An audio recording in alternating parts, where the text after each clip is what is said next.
आपने जो अभी कहा टीवी पर बैठकर सत्संग मिल जाता है, टीवी पर बैठकर सत्संग नहीं मिलता है। That is very important. TV पर बैठकर टॉक मिलती है, लेक्चर मिलता है, प्रवचन मिलता है, प्रोग्राम मिलता है, मुरली मिलती है, क्लासेस मिलती है। टीवी पर सामने वॉच करके सत्संग नहीं मिल सकता है। संग नहीं मिलता, संग नहीं मिलता है। Over a period of time सत्संग शब्द को हमने किसके लिए यूज करना शुरू कर दिया कि ऐसे संगठन है, बैठकर एक प्रवचन चल रहा है, वो सत्संग है। तो वो प्रवचन तो हम अपने घर में बैठकर भी सुन रहे हैं, तो हमने कहा सत्संग तो हम घर में बैठकर भी सुन सकते हैं। सत्संग मतलब सत्य वाइब्रेशंस का संग। जैसे हम बचपन से सुनते आए, संग का ध्यान रखना है। जैसा संग वैसा रंग, संग तारे संग डुबोए। बाप रे। सत्संग तारे कुसंग डुबोए। तो संग मतलब हम सोचते थे the friends we have, the school we go to, the people we are with, वो हमारा संग है। हाँ, संगत कहते हैं। संगत। लेकिन जब हम उसको वाइब्रेशंस के लेवल पर समझ में आता है कि संग मतलब सिर्फ वो नहीं जिन लोगों के साथ हम बैठे हैं, रहते हैं, लेकिन संग मतलब किस वाइब्रेशन के हम संग में हैं, किन वाइब्रेशंस के हम संग में हैं। तो वाइब्रेशंस के संग मतलब एक एक इंसान जिसके साथ उठते बैठते हो उसके वाइब्रेशंस। संग जिस वायुमंडल में हम हैं उस वाइब्रेशन के संग में हम हैं।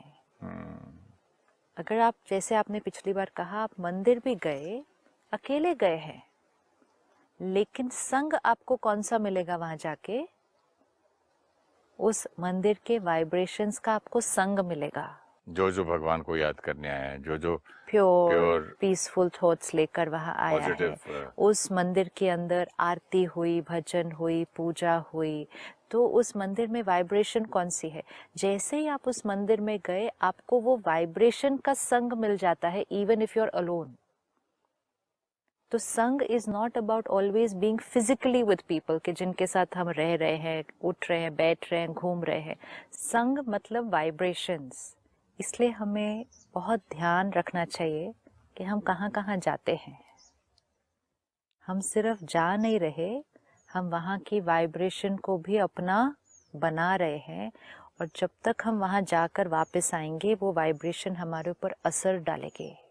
क्योंकि सिस्टर ये लगता है कि बात जब हम कर रहे हैं तो कोई पुराने ओल्ड पीपल रिटायर्ड मंदिर में बैठ के ताली बजा रहे हैं या कोई सत्संग में, ऐसी बात नहीं है।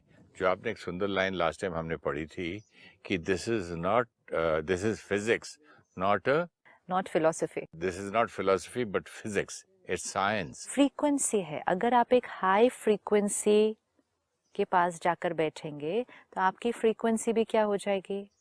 हायर हो जाएगी। आप एक लो फ्रीक्वेंसी के पास जाकर बैठेंगे तो आपकी फ्रीक्वेंसी भी क्या हो जाएगी? लोअर हो जाएगी। ये तो होगा ही। आज आप सुबह मंदिर जाएं, या जैसे आप सेंटर पर आते हैं मेडिटेशन करने, तो वहां क्योंकि सारी आत्माएं एक ऊंची सोच लेकर बैठ रहे हैं, परमात्मा को याद कर रहे हैं, मेडिटेशन कर रहे हैं, तो वहाँ की फ्रीक्वेंसी क्या होगी? हायर फ्रीक्वेंसी होगी। तो आपकी भी फ्रीक्वेंसी रेज हो जाएगी। फिर आप बाहर आइए, फिर आप अपने ऑफिस चलते हैं, हम अपने वर्क प्लेस पे जाते हैं। वहाँ के वातावरण में क्या है? काम का टेंशन, किसी को किसी से ईर्ष्या है, ये सब वहाँ का वातावरण है। तो वहाँ की फ्रीक्वेंसी क्या होगी? थोड़ी लोअर है, तो हमारे ऊपर भी उसका असर पड़ सकता है। फिर हम शाम को मार्केट गए, मॉल में गए, शॉपिंग मॉल में, वहाँ एक अलग एनर्जी है, वो फ्रीक्वेंसी का असर भी हम पर पड़ सकता है। फिर कुछ लोग रात को और नाइट लाइफ ऐसी जगहों पर जा रहे हैं जहाँ तो पता नहीं कैसे कैसे काम हो रहे हैं।